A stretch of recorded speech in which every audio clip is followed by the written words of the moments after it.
अरे श्याम्या, लई दिवसानंतर आला माझ्या दुकानावर. काहून रे, आजकाल केस बिस कापून नाही राहिलं का? का झालं? माझ्यासारखं टकलं व्हायचा विचार आहे का रे श्याम्या? अरे दादा, तुझं काय लईच भाव वाढले. तू किती पैसे घेऊन राहिला सांग बरं मला कटिंग करायचे. 50 रुपये घेता रे बेटा. अजून किती घेऊ सांग बरं? 50 रुपये काही जास्त झाले का? झाले नाही तर जास्त का? 35 घ्यायला पाहिजे. 15 वाचले तर आम्हाला काही कामी नाही येत का?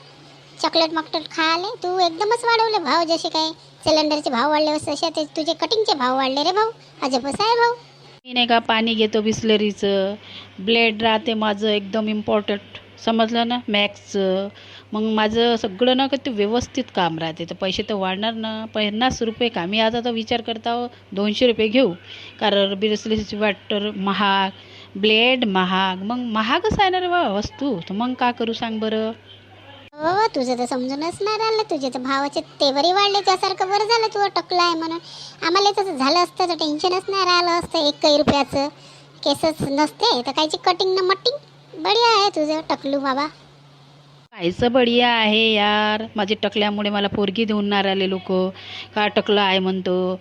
कमाई चांगली आहे, पण टकले असल्यामुळे कोणी मला पोरगी नाही देत. तू काळा डोमडा दिसते, पण तुला पोरगी द्यायला तयार आहे लोक. पण माझं कसं आहे पहा बरं. काळा डोमडा असूनही तुला पोरगी द्यायला तयार. मी गोरा चट्टा पांढरा एवढं पैसे कमवतो तरी पोरगी द्यायला तयार नाही, कारण टकलू आहो म्हणून. मी समजलं तू? हो भाऊ, समजलं मी. पण मी काही कटिंग करत नाही तुझ्या दुकानात. मी जातो कुठं तरी तिकडे जाऊन 5 रुपयेवाली कटिंग करतो आणि पाहतो ना 40 पेन टाकतो. हां, व्हिडिओ पसंत आला लाईक करा, शेअर करा, कमेंट करा.